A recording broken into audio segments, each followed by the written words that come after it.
Hey everybody, it's Doug here. Welcome back to the channel. Welcome back to this next new playthrough of a game called Last Aurora.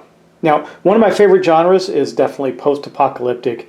I like zombies, I like all that stuff. This is a little different twist on this. This is a post-nuclear war, apocalyptic world where we're trying to race a caravan to catch the icebreaker ship Aurora as it's taking people to a place of safety and warmth and comfort. You know, the idyllic, there's a safe haven in this terrible wasteland type story. And in this, we're going to be building and moving our caravans along a track, and you can see that track going along here, trying to reach the Aurora before it ends up departing and leaving us behind. The Aurora is one of those big icebreaker ships that can cut through all the ice and snow and take us to a better place. Now, this is a 1 to 4 player game. However, I'm not going to be playing the solo version of it quite yet. I like to get to know the rules a little better, and this is I did a couple test rounds just to make sure I had the rules right, but basically this is my first full playthrough of this game. So if you guys like it and want me to come back and do a solo version of the game, or play the solo version of the game, I could certainly do that. But for now, we're just going to play a 2-player game. We're going to have the red player and the blue player. They're not going to be named. They're kind of a nameless type of entity. But first, let's get started. I'm going to talk through the basic rules of the game, and a lot of the rules I'm just going to save for our playthrough. So let's get going and dive into the game.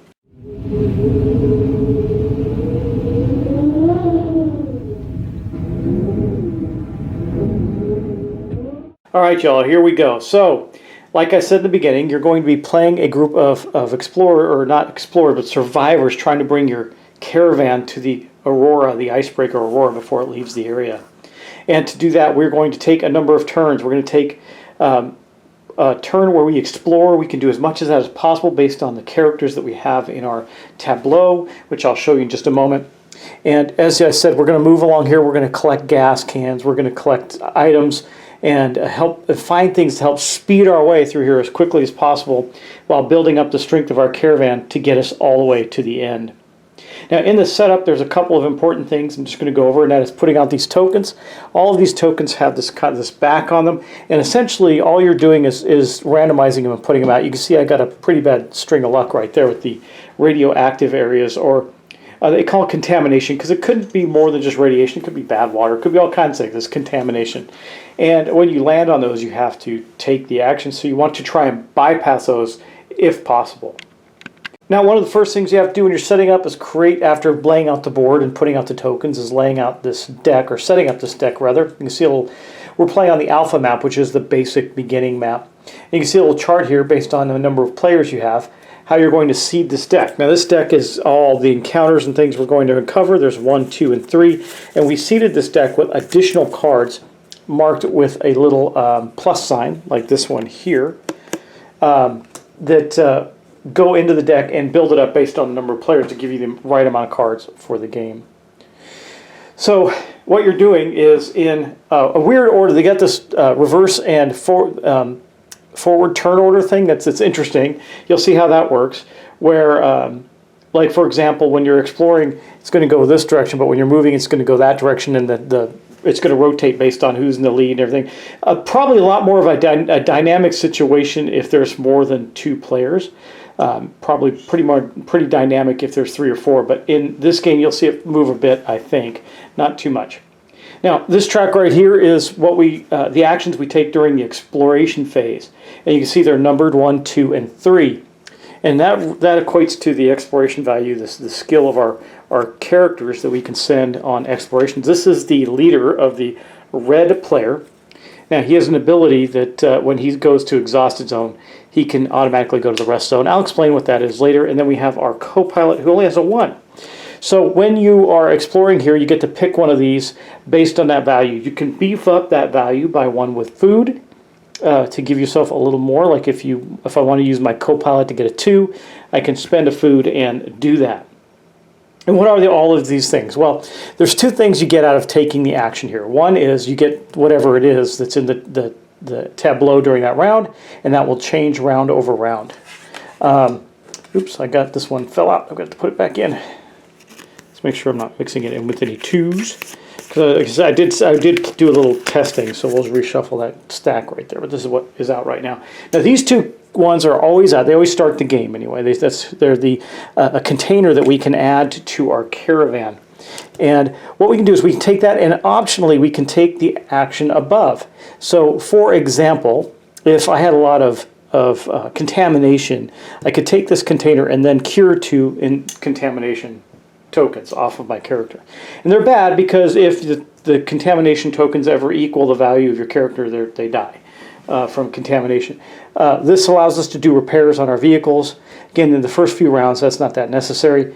This allows us to get food or rather food or ammunition. However, we have to kind of fight for it, or something happened to our vehicle trying to acquire those items. And then here we can actually get a contamination, but we also get some fuel when we're taking this one. But it requires a 3 character, so a leader or a really beefed up other character to get there. And so those are the basic actions, and how it's going to be greatly influenced by all the cards that come out of this deck, right? Because what we pick and what we want is going to change things. You can see a couple things already on the board. You can see someone that we can recruit. You can see another truck that we can replace our original truck with that has a special thing on there called treads, which allows us to take shortcuts. And this is a topper. Basically, it's I can't remember what they call it. It's like an item, and each one of your vehicles can handle one of those on top of it. And this one in particular has armor. That's pretty effective. Now, I'm going to go on to the player board, show you what those look like, and then I think we'll talk through a couple other little things and then get started. This is the red player's tableau so far. You can see that it tells us what the rounds are. This is our convoy, and it shows the vehicles and resources that we have.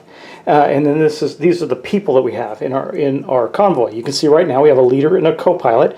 That is represented by these 2 miniatures here that are people that are driving the caravan through.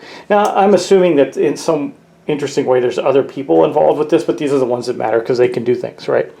The other ones are just refugees trying to get to the ship with us. You can see that it has a gun with a 1 on there. That means that this little machine gun here can be used in combat to take out enemies, and it's got a strength value of 1. There are no dice in this game. It's resolved by a card mechanic that I like, and it's pretty simple and straightforward. You'll see that in action hopefully soon. Well, maybe not unless we're able to win. Starting resources, when you set up, you always get a food. Now, these tokens are from an upgrade pack. They are not something that comes with the base game. The ones that come with the base game are cardboard. And this is a little fuel can, and then we have bullets. And like I said, every caravan starts with the same thing. So the blue player has the exact same setup, except that the artwork on the leader and the co-pilot are different. And same thing with the other 2 playable characters. This track keeps track of items and also the movement of and building out of our convoy, but it also keeps track of victory points, that's not what they call them in the game. I got to remember what they call them. They're called fame points. So we get more famous as we head toward the Aurora, and the one with the most fame at the end wins. This will go up based on actions like combats and things of that nature. These tokens are used to help us know who attacked what enemy and what the loot value of that might be for them if they get loot. And everybody has 2 of those tokens. It's not likely you'll have more than 2 on a enemy anyway. Now, when you're fighting an enemy, you're using this deck. What I like about this is it's based on the strength value of your weapon. It's going to give you a rating. I'll just show you the first one. And we'll shuffle it in. Sorry, I had to get a drink there. All right, you can see that this, like a gun value of 1 will be a miss on this card. Same with the enemy if they're a 1. And then that's the loot thing. So now we wouldn't know. You wouldn't use that for the loot. You draw a separate one when you actually get to that point to tell you what loot to take. But you'll see how that works. And again, I'm going to just shuffle this up. It's a limited deck. There's not a ton of cards in there, and you use it over and over again for combat actions. All right, that's basically the basics, the basic stuff. And now I'm going to go over the turn order real quick. You can see on here we're going to do exploration. Now, in the exploration phase, we're going to go back and forth between the characters or players and take the actions of the characters, however many we want and can take based on how many people we have in our caravan. Kind of worker placement, sort of, but we're not actually placing any workers out of the board. but we do use them up, and they do have to come back to us. So right now, we have a maximum 2 exploration actions in the first round, depending on if we use both characters or not. But, you know, we definitely want our co-pilot to be active if we want additional movement, etc. So we'll see how it plays out.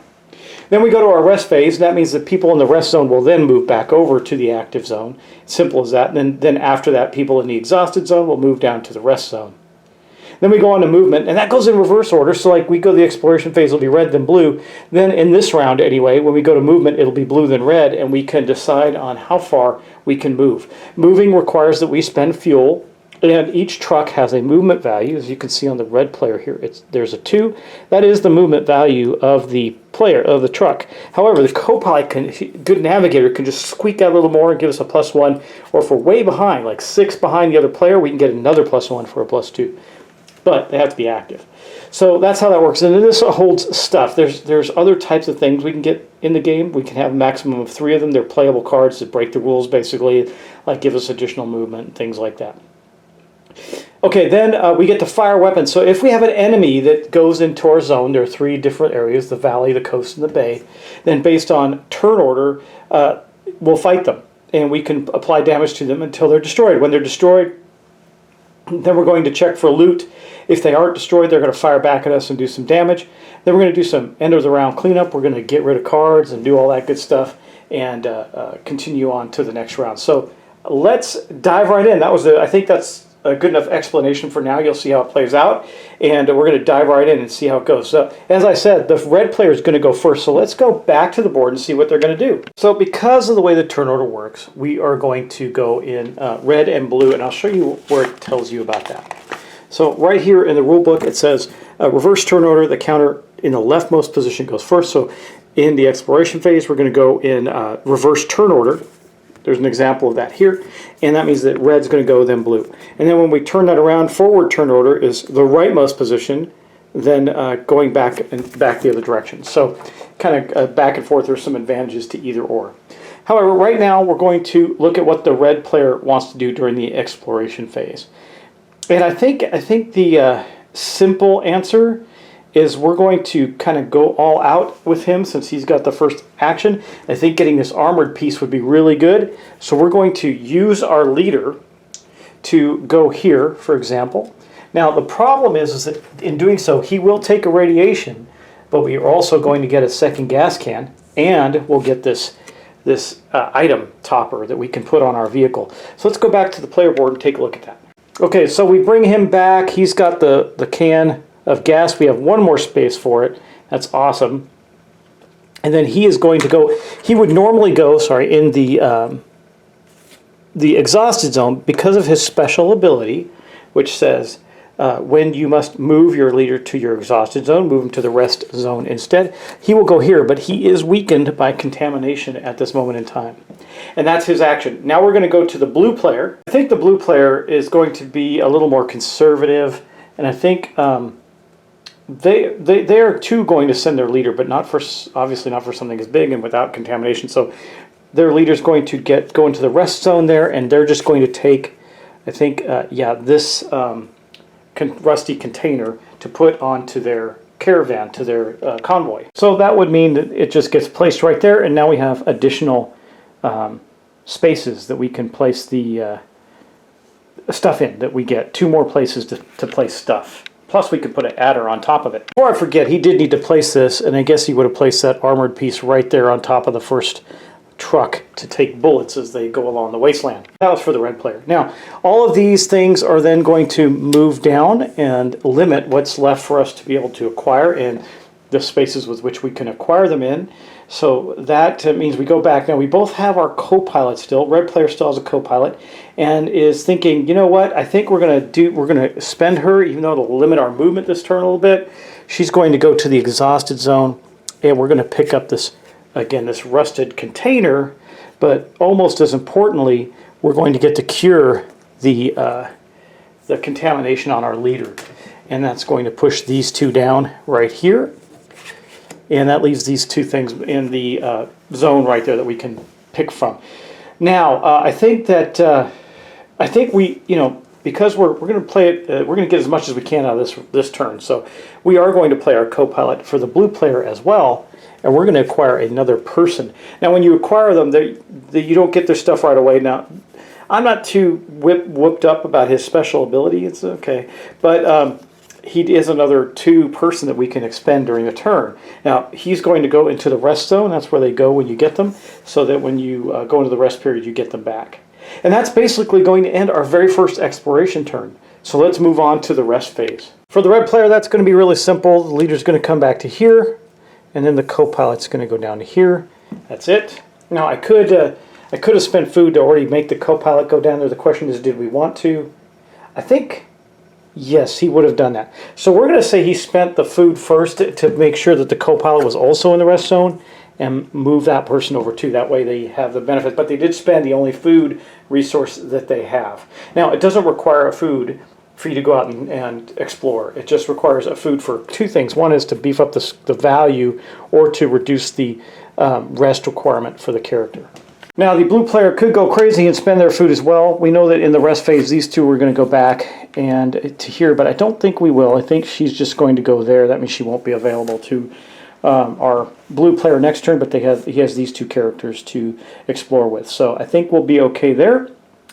And then that is going to end the rest phase. So now we're going to go into the movement phase, where the race begins, really, or the race continues. We started by exploring and finding some good, useful items for ourselves.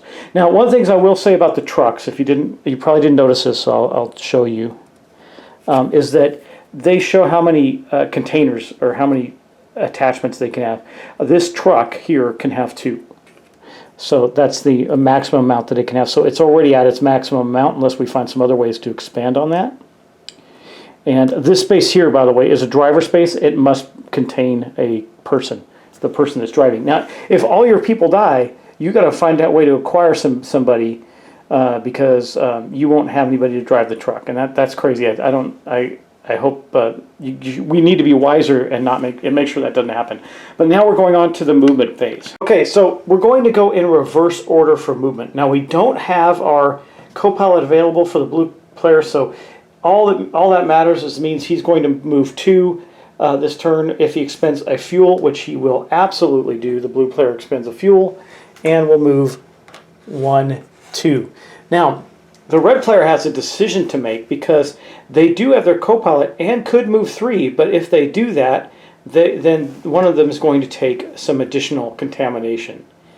I don't know if that's worth it or not. That is not necessarily a good thing. Or we could go to the place where the blue player is and just be in the same spot. But, getting to the end of the board is the main feature, the main thing that you have to do. So I think we will use the co-pilot's ability. They will expend one of their 2 gas cans, because remember, the red player got an extra gas can. And we're going to go 1, 2, 3. You know what I could do? You can spend that gas during the movement phase. I have 2 gas cans. Because we will get another one. We might want to think about spending that extra gas can. Let me look at that just to see. So in movement, you can spend 1 fuel token if you want to move.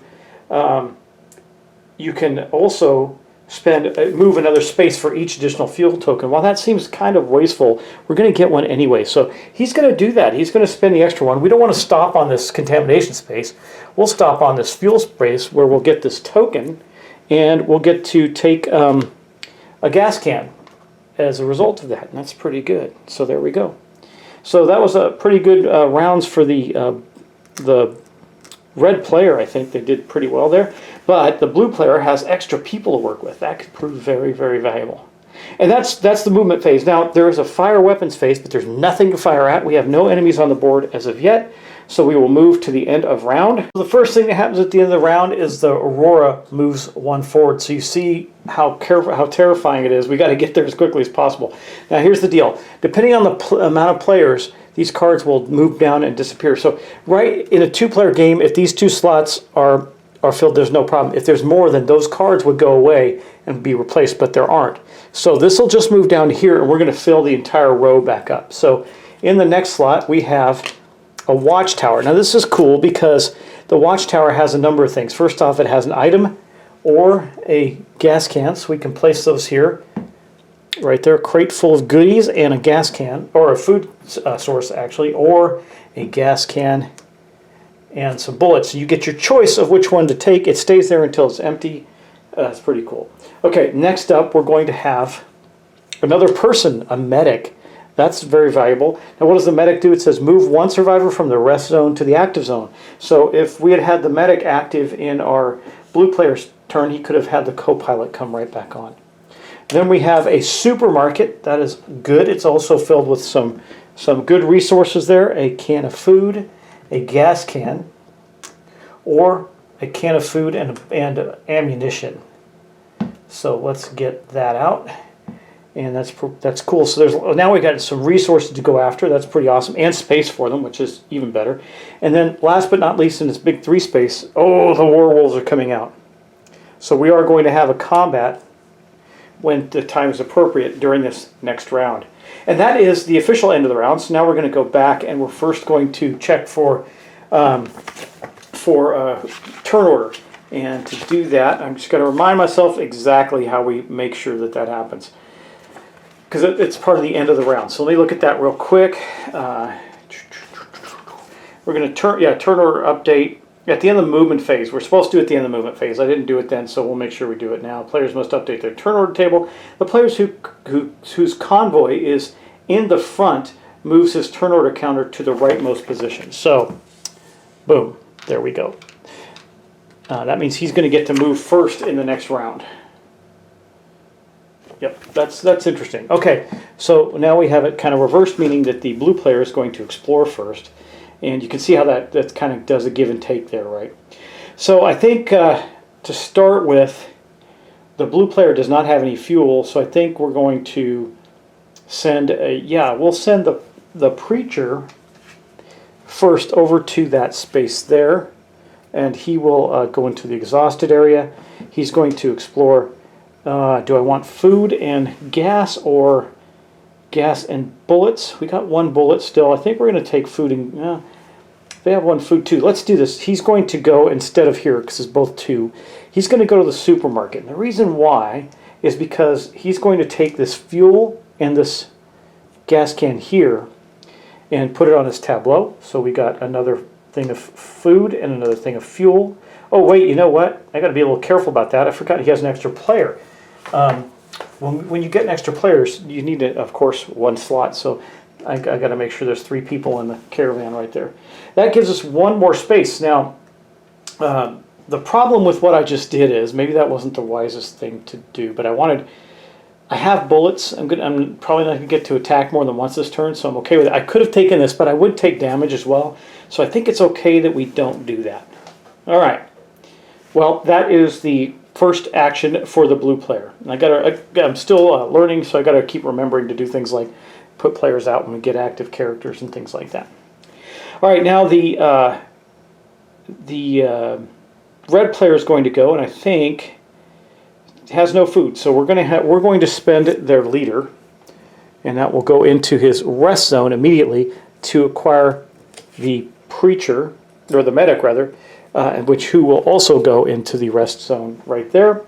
And that means we can also do some repairs, but we don't have to worry about that. Then these things move down. Okay. That may have been a mistake on my part, but I wanted that character because he doesn't have as many characters. It really depends. Now, we could totally screw over the red player as the blue player by taking the truck in the front rank, because that's the only thing that they can take. And I don't know that they want that. I mean, we have... the red player has plenty of options. I don't even know if they want that, but they don't have any food. So that's, man, I really wanted that guy, but that's really the only action that they're going to be able to take is to do that. They're going to have fuel, but no food. Not the end of the world. Not the end of the world. Okay, but we're going back to the blue player who still has his leader to be able to play, and this is the advantage of having the additional characters, right? So I think he's only got 1 space left in his caravan. So we don't have any additional storage. If we take that truck, we're going to lose a storage, which is okay. We have the space for it. But we may not explore. Maybe I keep the preacher. I don't know. This is when you explore with the preacher, ignore the I think it's the fame cost or something. Let me see, what is that? yeah, lose 1 fame point cost, but we don't have to worry about that. None of these do that to us. So we are okay. So torn between that, we may not do anything because I don't know if, well, we could still get an item. I mean, maybe we just explore one and get that item. Yeah, here's what we're going to do. Okay, so we're going to take the leader, the blue leader. The blue leader will immediately go into the rest zone, and we're going to take these 2 items. We don't worry about that. We just need these 2 items. So we're going to get the food in our caravan. I'm calling it a caravan, but it's a convoy. And then we're going to get to draw a cool item from this deck because of this crate that we found. And these also represent fame points at the end of the game. All right, let's see what we get. We got incendiary ammunition. Fire weapon phase. Discard the incendiary ammunition instead of paying bullets to shoot, and add 1 if you hit the target. Wow, that's cool. Okay, so that basically goes in there. We got 1 thing. We found a box of incendiary ammunition. The crate goes back, and that was the end of their action. Now we go back to the red player. The question of the day is, does the red player want this truck or not? I mean, it does. We can replace our current truck. They have the same move value. We still will be able to get 2 people in it, but it has treads, which allows us to take shortcuts. Now, this first shortcut's not very meaningful, but this one is. It allows us to avoid a whole space, and well, they both do, but this one actually allows us to avoid 2 spaces. So I'm really tempted to do that, because remember, getting to the end of the board is one of the most important things. Yeah, okay, so, but then we lose our co-pilot for the round, because we don't have any food. I could just end it right there. That will stay there. It's not going to go anywhere. Actually, these 2 will go away, but those won't. But the war wolves are not going away either at the end of this round. They're going to come off the exploration board and attack us. We're both in the same area. But let's see. I think, do we want to be able to take the shortcuts? There is value there. I think we're going to do it. So we're going to expend the co-pilot this turn, who's out exploring. She goes to the exhausted zone, and we're going to take this truck. And this truck is going to replace our basic truck, which is this one here. And this truck can haul more. It can haul 3 containers. So that's pretty good. We don't have another container right now, but it can haul 3. And you can see that now we've lost we've lost a space in the truck. So that kind of sucks. I'll show you what I'm talking about. Now we can get another container on, which is super cool for this convoy, but because of the treads and the guns, we only have 2 spaces in here instead of 3 for storage.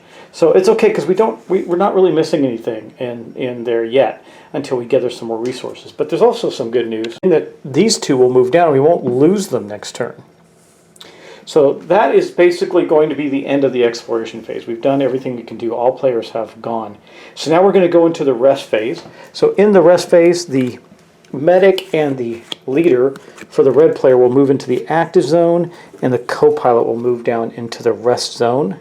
And then for the blue player, the co-pilot and leader will move into the active zone from the rest zone, and the preacher will move down into the rest zone.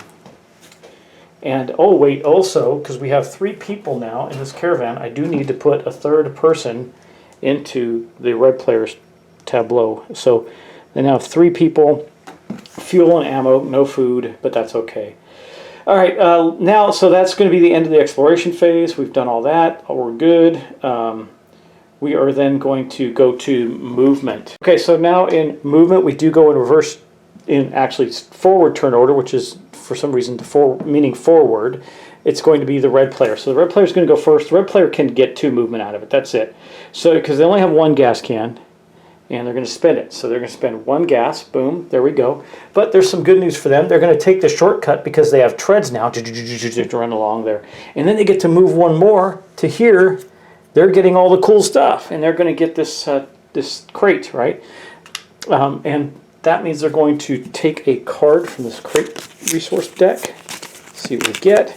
We got a welding torch. We can play it any time. It's a one-time item to repair 3 things. Three spaces. So our armor, which takes 3, but we haven't been hit yet. So we've been okay there. Okay, then the blue player moves. The blue player does have his co-pilot now, so we can move 3. That's pretty good, though we don't take a shortcut. So we're going to go 1, 2, 3 to right here. They're still behind 2, behind the brown, the red player rather, and we're starting to get through this valley. Okay, so that is going to mark the end of the round. Now we're going to go to the fire weapons phase. First thing that happens is the wolves right here are going to get a partner card with them right off the top here. It says 1 to 2. And based on the number of players, if this was a 4-player game, it would be like this, a 3-player game like this, but we're a 2-player game, so we're going to be just like that. Now, we want to stagger that like this because we need these open to us. Now, what you do with this, and there's also an ambush effect on here, which will take effect on both of our players now when we do the ambush. And this normally goes right up here. I'm going to put it up here for now. You can still see it, but it goes up there at the top of the valley. We both have to contend with the wolves. They're running around the valley, causing havoc. So the first thing is we fire first. Okay. Now I'm going to remind myself if it's forward turn order or reverse turn order. On this case, I'm not sure. Let's see, in forward turn order. So forward turn order means the red player will get to fire first if they choose to, and I believe they will. Let me just double check. I'm just double checking the rules. Yeah, the counter to the rightmost position. So the red player is going to get to. Oh wait. It stayed the same way because of the movement. At the end of the movement, we're supposed to check that. Everything's fine. It stayed the same way. Okay. Because the red player is way in advance. But I'm going to double check that too, just to be sure. If the player's combo, okay. Then we go to turn order update. At the end of the turn order of the movement phase, the player must update the turn order table. The players whose convoy is in the front of the turn order moves to the rightmost position. Right. So that stays the same.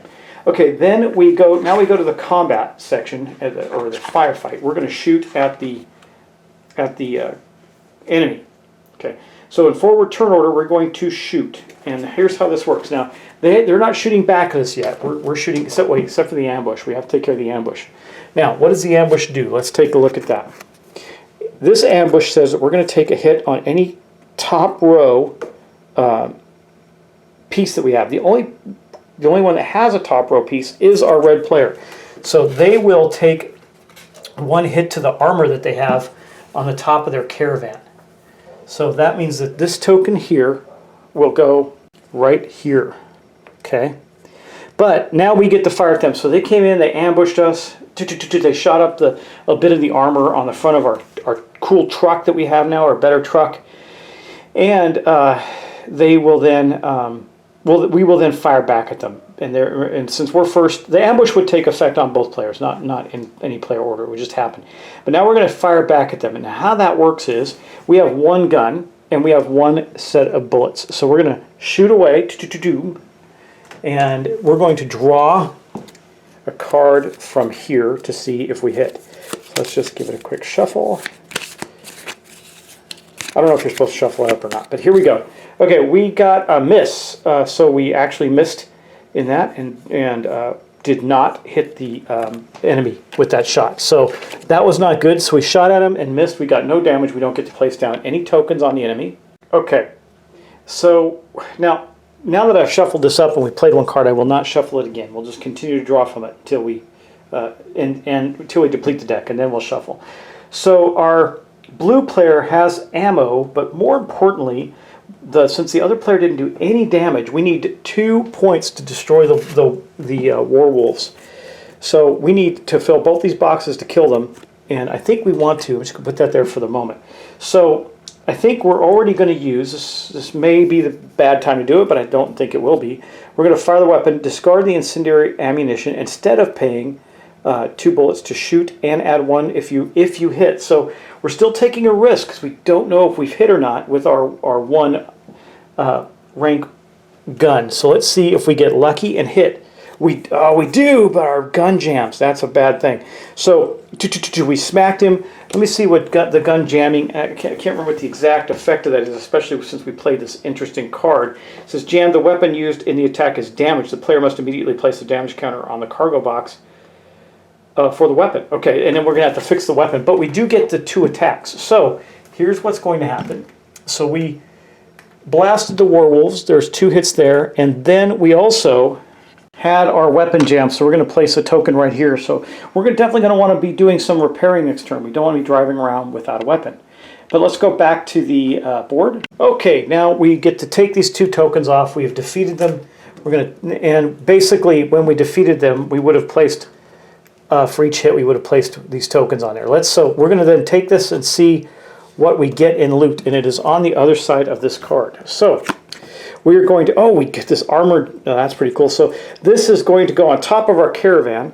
We're going to get this now. Basically, let me do this in the right order. So, okay, so that is the loot that is available. We, unfortunately, are the only ones that hit it, so not going to get to demonstrate this in the best way possible. But what we do is we draw another one of these cards and it tells us. So in this case, B would get the loot first, and then A if A was applicable. So since we shot second, we actually would have gotten loot, which is cool. That gets discarded, and then this goes away. But because of the way that worked, I didn't show that. And then we get the werewolves are gone. That's cool. And then the topper that we got, the loot topper that we got, wherever it is, right here, is going to go on our caravan, or rather convoy. So we'll put that right on top of the front truck right there, giving us an armored baggage rack to carry additional stuff on us. That's pretty cool. All right, I don't know if it makes a difference. Like, should I put it on the front? Should I not? I don't know. It looks like it's okay to me. We're going to do that. Okay, since there are no enemies, they're not going to shoot back. We destroy them immediately. If we had only hit once, for example, and didn't do the extra damage, the werewolves would have fired back at us, and we would have drawn another card and taken whatever damage is appropriate based on the strength of the enemy. In this case, a 1. So, yeah. And so that ends that. Now we're going to go back to our end of round phase, where we're going to clean everything up. Basically, this goes away. I don't need that there. And we're going to start to clean some things up. Let's just go to the end of round and make sure we got that right. We're going to move the Aurora 1 space forward. So now we're already into our third turn. We don't have a long. We got boogie. That's making me nervous. We only got 3 more rounds of this. Of course, we have more players, more characters now, so we can get some things done. We got to get some movement, hustle in there. We're not even off the first board yet. I'm probably playing this wrong. We'll see. Okay, then now normally if there was more than 2 cards here in a 2-player game, these would all go away, but there's only those 2, so we're just going to fill the board again. A gas station, nice. We're going to put out the resources for the gas station, a food and a fuel, and then a fuel and an ammo. Well, I can tell you right now, since both of since the red player used the ammo, they're definitely going to want some ammo. The blue player didn't. They used their card instead. Then next up, we're going to have rubble. That's interesting. So rubble is going to have a crate and a food and a gas token and more ammo. So lots of good stuff coming out here. As we're driving through, we're finding all these great things to explore. And then last but not least, let's see what we get. We get a tanker. Oh, look at that thing. Okay. Well, so this is interesting. The blue player can't actually take this, which is very interesting. The red player can, though, because their truck can haul 3. The thing is, this one can only contain food and gas. And that's what those little symbols mean right there. The food and gas symbol. That's all you can put in this. You can't put other things. But think about that. You go there, you get some radiation, but then you also get gas and the tanker. That's a pretty nice spot right now for our characters. Of course, blue's going to go first again in the next exploration phase. However, that's where we're going to end this episode. So this is a 2-player playthrough of Last Aurora. I think you're getting a really good idea how the game works. I think it's a particularly cool game. Oh, and also, before I forget, because I'm still trying to remember some of the little rules here. Let me go right here. They did shoot down the werewolves, so they are going to get a point for that. Taking out the werewolves. Now this can go up and down based on card stuff that comes out. Like, there's nothing so far that reduces our fame, but it's possible that could happen. So taking the werewolves out, whenever you defeat an enemy, you do gain a point, but you can lose that point as well. So anyway, that's going to mark the end of it. The red player did not get that fame point because they didn't actually hit the werewolves at all, and certainly didn't destroy them, or weren't even a part of destroying them. So that's going to be the end of that. Guys, thanks so much for watching. Thanks so much for all your subscriptions, likes, shares, and comments. I love chatting with you guys. I hope to do more and more of that as time goes on. Keep watching, because there's a lot more playthroughs to come. I actually have another one that I'm going to be doing almost back-to-back with this one, which is going to be the first part of the Dungeon Crusade game, which is called, I think, Avalon Adventures or something like that. It's the pre-game before you go into a big dungeon. We're going to do that, and then we'll go into a big dungeon with Dungeon Crusade. But the rule book is so beefy, I have to read it. And I'm saying that's the case right now because I have it all set up and ready to go, but I have some other games coming in. I may swap them out for something that can go faster, but I definitely want to get Dungeon Crusade to the table because it's a cool game with a lot of love and great components, great stuff in it. So, all right, guys, thanks. I'll talk to you in the next episode of this and or something else. Talk to you soon. Bye-bye.